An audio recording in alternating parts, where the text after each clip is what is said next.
Olá, aluno! Olá, aluna! Eu sou o professor Vinícius, professor de Biologia e Ciências da Rede Estadual de Ensino, e estou hoje com você, aluno do segundo ano, juntamente com o nosso amigo intérprete de Libras, Hermes. Oi, Hermes! Para a gente dar início às nossas aulas de Biologia do PET 3 do segundo ano. Nosso tema vai ser seres procariontes. Qual então vai ser os objetivos dessa aula de hoje? Nós vamos conhecer a estrutura geral de uma célula bacteriana, identificar por meio de esquemas ou desenhos as partes constituintes de uma célula procarionte e conhecer o processo de reprodução das bactérias e diferenciar bactérias, cianobactérias e árqueas. Tranquilo? Vamos lá! Antes de mais nada, vamos só para a gente lembrar um pouquinho do que a gente vem falando muito. Seres procariontes e seres eucariontes. Qual que vai ser, então, a principal diferença desses seres? Como eu já disse, a nossa aula de hoje é sobre seres procariontes, que vão ser seres que não vão possuir citoesqueleto, então eles não vão possuir centríolos, não vão possuir cílios. O DNA desses seres procariontes não se organiza no interior de um núcleo delimitado. Esse material genético ele vai ficar solto no citoplasma, tá? Eles não vão possuir membrana nuclear ou carioteca. O DNA geralmente ele vai ser circular nos seres procariontes. Os procariontes eles não possuem organelas membranosas. Quem são essas organelas membranosas? Lisossomo, complexo de Golgi, mitocôndria, cloroplasto. Todas essas organelas que possuem membranas, eles não vão possuir. E os procariontes possuem apenas os ribossomos como organelas ou organoides. Como assim, Vinícius? Existem alguns autores que consideram ou não consideram o ribossomo como organela ou como organoide nos seres procariontes, porque eles vão possuir algumas diferenças, vão ser menores e tudo mais. Mas então vamos considerar o ribossomo como um organoide. Então a única organela que os seres procariontes vão possuir vão ser os ribossomos. Tranquilo? Então vamos lá. Os seres procariontes, eles eram classificados anteriormente, todos incluídos em um único reino, chamado de reino Monera, onde tinham bactérias, cianobactérias e árqueas. Só que em 1970 veio o Oese falando sobre os 3 domínios. Nós já falamos disso nas nossas aulas anteriores. Bactéria, arqueia e eucária. São esses 3 domínios que nós vamos ter. E isso, então, devido a algumas análises filogenéticas e estudos mais aprofundados em biologia molecular e tudo mais, chegaram-se à conclusão de que esses seres procariontes, eles não eram bastante semelhantes, eles possuíam grandes diferenças e que não caberia-se enquadrá-los em um único reino, que era o reino Monera. Daí, então, a necessidade de um táxon maior, que vai ser o domínio. E reparem que, se a gente pegar aqui, desde um ancestral comum, lá na origem da vida, todos esses organismos que nós temos, todos esses seres vivos que nós temos hoje, eles vão ser derivados de um ancestral comum. E esse ancestral comum se ramificou se especificou em 2 grupos, onde eu tenho o grupo das bactérias, daí o domínio bactéria, e depois, em um certo tempo, diferenciou-se em arqueias e eucariontes. Então, nós sabemos que, comparando geneticamente, pegando essa história evolutiva, essa filogenia, nós sabemos que as árqueas, elas têm um parentesco evolutivo mais próximo dos seres eucariontes do que dos seres procariontes, que a gente conhecia como bactérias. Daí, então, esses 3 domínios, bactéria, arqueia e eucária. Quando falamos em seres procariontes, estamos falando de bactérias e arqueias. Tranquilo? Vamos lá. Quais são as características, então, desses seres procariontes? Eles são unicelulares, eles podem ser autótrofos ou heterótrofos, tá? Eles podem ser autótrofos fotossintetizantes ou autótrofos quimiosintetizantes. Mas, Vinícius, você acabou de falar que eles não possuem organelas membranosas. O cloroplasto é uma organela membranosa. Como ele vai fazer fotossíntese? Ele possui a molécula de clorofila, que a gente chama de bacterioclorofila, que vai fazer essa função, então, de fotossíntese. Então, ele vai conseguir fazer fotossíntese devido a essa molécula de bacterioclorofila. Podem ser aeróbicos ou anaeróbicos, tá? Nós vimos, então, que seres aeróbicos necessitam de oxigênio para realizar, então, a respiração e anaeróbicos não necessitam. Quem são os representantes? Bactérias, cianobactérias, antes eram conhecidas como algas azuis, e árqueas. Então, os procariontes, gente, eles possuem uma grande importância econômica, ambiental, médica, tá? Que nós vamos ver ao longo das nossas aulas. Vamos falar então das bactérias, que vai ser o grupo mais, digamos que, melhor estudado entre os seres procariontes. Eles podem se agrupar em colônias, né? Então, o que é colônia? Vão viver unidos, formando então formas que nós temos das bactérias, onde eu tenho, olha que legal, que a gente sempre conhece, bactérias esferas, que nós chamamos de cocos. Quando elas, então, se unem em dois, nós temos aqui, que chamamos de diplococos. Quando nós temos aqui, ó, parecendo aqui um cubo, sarcina. Nós temos bacilos, que são essas redondinhas, desculpa, parecendo uns bastõezinhos. Nós temos essa aqui, ó, parecendo um grãozinho de feijão, que são os vibriões. Nós temos essa daqui, ó, aparecendo aqui, uma molinha, que são as espiroquetas. Então, essas são as formas mais comuns das bactérias e elas, então, se agrupam em colônias e possuem formas diferentes. Quando a gente pega uma estrutura bacteriana para a gente estar falando, a gente faz, então, uma análise geral, onde nós temos uma parede celular que não vai ser constituída de celulose, tá? E sim do que uma substância que nós chamamos de peptidoglicano, tá? Nós temos membrana celular, membrana plasmática, citoplasma. No citoplasma, nós temos então o DNA, que é o material genético que vai estar lá solto no citoplasma. Vai possuir ribossomos. Vai possuir também, alguns falam que possuem, outros falam que não possuem, então é uma discussão.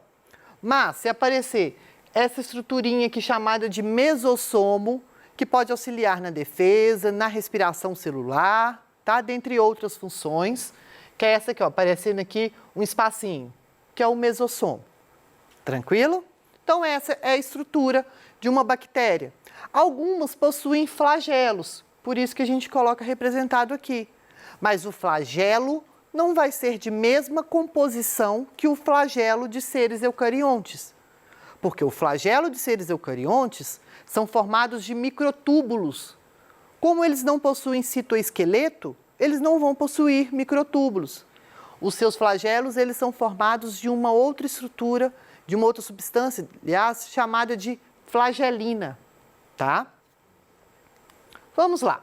Como que essas bactérias se reproduzem? Elas podem se reproduzir de forma assexuada e sexuada. Como assim? Na forma assexuada, nós temos cisciparidade, bipartição ou divisão binária, tudo a mesma coisa.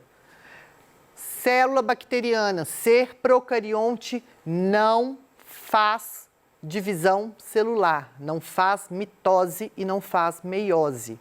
Por quê, Vinícius? Eles não têm citoesqueleto, eles não têm núcleo organizado, individualizado. Então, eles vão fazer, então, esse processo de divisão vai ser chamado de divisão binária, cisciparidade ou bipartição. Quem faz isso é a Escherichia coli, por exemplo. Que a gente aqui, ó, uma célula bacteriana vai lá, se divide em duas. Tranquilo? Nós temos também chamada de esporulação. O que é isso? Quando uma célula bacteriana, ela vai estar em situações de estresse ou vai estar ameaçada, o que ela vai acontecer com ela? Ela vai desidratar. Desidratar, então, e ela vai permanecer, ela vai envolver, então, o seu material genético de forma a se formar um esporo, uma cápsula. E esse esporo, ele consegue sobreviver, vai ficar inativo. Ele consegue sobreviver diminuindo quase que a zero o seu metabolismo e sobrevive ali por muitos e muitos e muitos tempos. Quando o ambiente volta, então, a fazer uma nova, digamos, se tornar favorável, ele vai lá e se desenvolve. Então, o que acontece muito é com o Clostridium botulinum, Clostridium tetani, que são bactérias onde vão fazer esse tipo de reprodução. Clostridium tetani, ela vai ser causadora do tétano.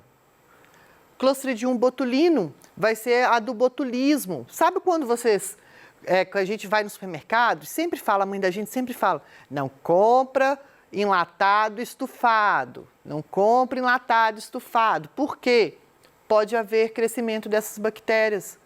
E essa bactéria, ela só elimina uma toxina, chamada de toxina botulínica, famoso Botox, que ele vai causar uma paralisia muscular. Então, pensa, essa bactéria desenvolvendo no seu corpo e lançando essa toxina botulínica. O Botox, para quem aplica o Botox, coloca aqui nessa região, se mal aplicado, fica lá todo esticado, lá que a pessoa fica até sem expressão facial. Agora, imagina lá no seu pulmão ou no nosso diafragma, que a gente é um músculo super importante do nosso corpo, do nosso coração. Ele vai causar, então, essa paralisia, tá? Fica a dica aí. Nós temos, então, uma forma de reprodução sexuada, que vai ser a conjugação. O que vai ser a conjugação bacteriana? As bactérias, então, duas bactérias, elas vão trocar os seus materiais genéticos, trocar o seu plasmídio. O que é o plasmídio? Plasmídio vai ser um fragmento de DNA circular, que a gente fala que é um cromossomo circular dessa bactéria, onde ela vai ter uma função, está muito associada à resistência. Então, lá ela guarda muitas informações relacionadas a resistências a antibióticos, por exemplo. Então, eles vão trocar fragmentos, então, desses DNAs através de um pili sexual.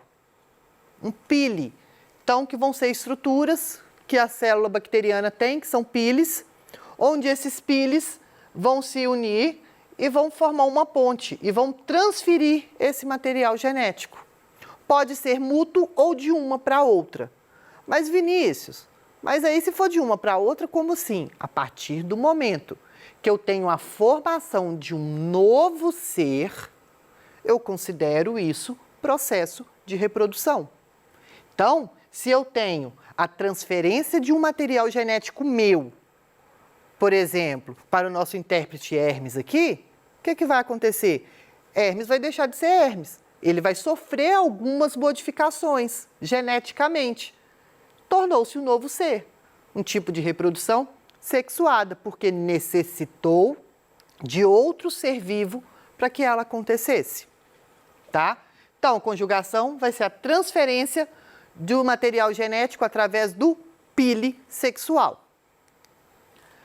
A transdução geralmente ocorre quando nós temos aqui o clássico exemplo de um vírus bacteriófago. Quando esse vírus, ele vai o quê? Injetar o seu material genético viral na bactéria. E esse material genético vai se assimilar, vai incorporar ao material genético dessa bactéria. Com isso, novo ser. Uma forma, então, de transdução. O DNA viral ele vai ser incorporado ao DNA da bactéria. Um outro exemplo que nós temos vai ser a transformação. Como assim transformação? Quando eu tenho uma bactéria, está lá no meio, aí essa bactéria morreu. O antibiótico matou a tadinha da bactéria. Aí vem uma outra bactéria lá, bonitinha, chega, vê esse fragmento de DNA, pode ser de bactéria ou de outro ser, e vai o quê? Englobar aquilo ali. Ela não é boba, deixou lá, englobou, pegou para ela. Então, o que acontece?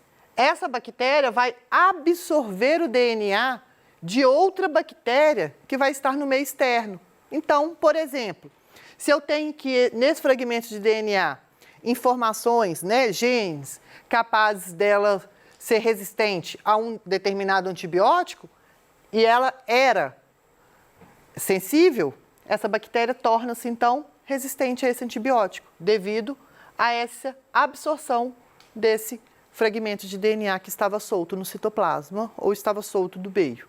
Tranquilo? E aí nós temos dois tipos de bactérias, né, duas classificações de bactérias que é muito importante para a área da saúde e que a gente ouve muito falar, que são as bactérias gram-negativas e gram-positiva. A coloração de gram, né, o cientista da época que descobriu, que formulou essa técnica, ela consiste em corar. Quando a gente vai observar a célula bacteriana, a gente cora, então coloca alguns corantes e consegue ver. E observa-se que o seguinte, bactérias gram-positivas, elas absorviam esse corante, elas não absorviam esse corante, enquanto que bactérias gram-negativas, elas absorviam mais. Por quê? Devido à constituição da sua parede celular, do seu envoltório. Como assim? Bactérias gram-positivas possuem externo à membrana plasmática uma parede espessa de peptídeo-glicano. Então, a sua parede celular ela vai ser espessa, vai ser maior e vai estar fora da célula, após a membrana plasmática. As grãs negativas têm uma organização engraçada. Membrana plasmática, parecendo um sanduíche. Membrana plasmática, parede celular fina de peptídeo-glicano, membrana plasmática de novo. Então, olha aqui, ó. Essa, então, é as diferenças. Então, se cair na prova, gram negativa, gram positiva, você sabe que a gram positiva vai possuir o quê? Parede espessa de peptídeo-glicano. Gram negativa, membrana, parede, membrana. Tranquilo? Nós temos as cianobactérias, que vão compartilhar das características e vão ter algumas diferentes. São autótrofas, fotossintetizantes, igual eu já falei com vocês, e elas vão viver em ambientes aquáticos, como por exemplo aqui que nós temos, olha que bonitinho, uma cianobactéria. Elas vivem em colônias. As árqueas, elas, por mais que elas são seres procariontes, eu falei no início da aula, elas possuem muitas diferenças em relação às bactérias. Elas vão ser diferentes geneticamente. As paredes celulares dela não vão ser compostas por peptídeo-glicanos. Elas não vão possuir flagelos. A membrana dela vai possuir uma organização, enquanto a nossa membrana plasmática é glicerol éster, igual vocês viram isso no primeiro ano. A membrana plasmática das árqueas é glicerol éter, isso daí é quimicamente falando a molécula de triglicerídeo. Elas podem viver em ambientes bastante extremos, como assim? Em fontes termais. Quando elas vivem então em fontes termais, nós chamamos de de árqueas termófilas. Quando elas vivem em ambientes com salinidade elevada, chamamos-as de halófitas. E quando elas vivem em pântanos, liberando gás metano, nós chamamos elas de metanogênicas. Infelizmente, o nosso tempo acabou. Não vai dar para a gente corrigir a nossa clássica questão do Enem, mas eu deixo ela aqui para vocês. E espero vocês, então, para uma nossa nova aula. E até a próxima!